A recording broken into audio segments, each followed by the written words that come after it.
আজকের আমরা যাচ্ছি ঋষিখোলা। গাড়িতে বসে সবাই বেরিয়ে পড়েছি আমরা। গাড়িতে কে কে আছে সবাই জানো। আমরা সিকিমে ঢুকছি বলে আমাদের সবার কিছু ডকুমেন্টস জমা করতে হবে, তাই ড্রাইভার দাদা জমা করতে গিয়েছিল। ঋষিখোলায় আমরা যে হোমস্টেতে থাকবো সেই হোমস্টে যাওয়ার পথে রাস্তাগুলো একবার দেখুন। খুবই ভয়ঙ্কর রাস্তা, চারিদিকে জঙ্গল, এখানে নাকি ময়ূরও দেখা যায়। আমরা যে হোমস্টেতে থাকবো সেই হোমস্টেতে চলে এসেছি। হোমস্টের চারিদিকের দৃশ্যটা একবার দেখুন, এদিকে জঙ্গল আর জঙ্গল। আমরা ঋষিখোলায় যে হোমস্টেতে রয়েছে সেই হোমস্টের চারিপাশে শুধু জঙ্গল আর জঙ্গল, আর হোমস্টের নিচে একটা নদী গেছে, সেই নদীটার নাম ঋষি নদী। কারণ নদীটার কাছে আমি একবার যাব আপনাদেরকে দেখানোর জন্য। আগে একবার রুমটা দেখে নিই।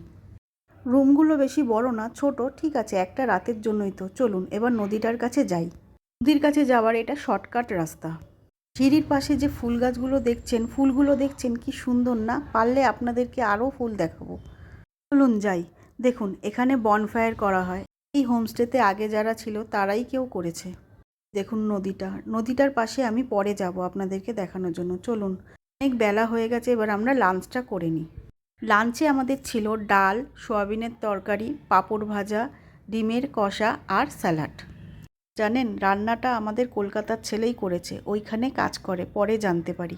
লাঞ্চ সেরে আমরা বেরিয়ে পড়লাম একটু সাইট সিন করতে।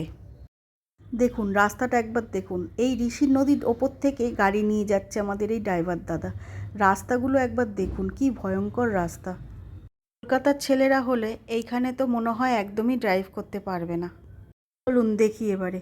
দেখুন কি সুন্দর জায়গা, চারিদিকে সবুজ আর সবুজ। এই ঋষিখোলায় জানেন হোমস্টে খুবই কম। সুন্দর জায়গা না? আপনাদের কেমন লাগছে একবার জানাবেন। দেখুন এই ঋষি নদীর ওপর থেকে আমরা হেঁটে পার হচ্ছি। একবার গাড়ি নিয়ে পার হয়েছি, এবার হেঁটে পার হচ্ছি। পাথর ছিল, খুব স্লিপ। নাও এবার ফটোশ্যুট শুরু হয়ে গেছে। আমার বরের তো পোজ দেওয়ার শেষ নেই। যাই হোক, ঘুরতে আসলে সবারই ইচ্ছা করে। চলুন আমরা হোমস্টের দিকে ফিরে যাই। ভিডিওটি আজকের জন্য এখানেই শেষ করলাম। আমার ভিডিও যদি আপনাদের ভালো লাগে তাহলে একটা লাইক আর সাবস্ক্রাইব করে দেবেন। সবাই ভালো থাকবেন।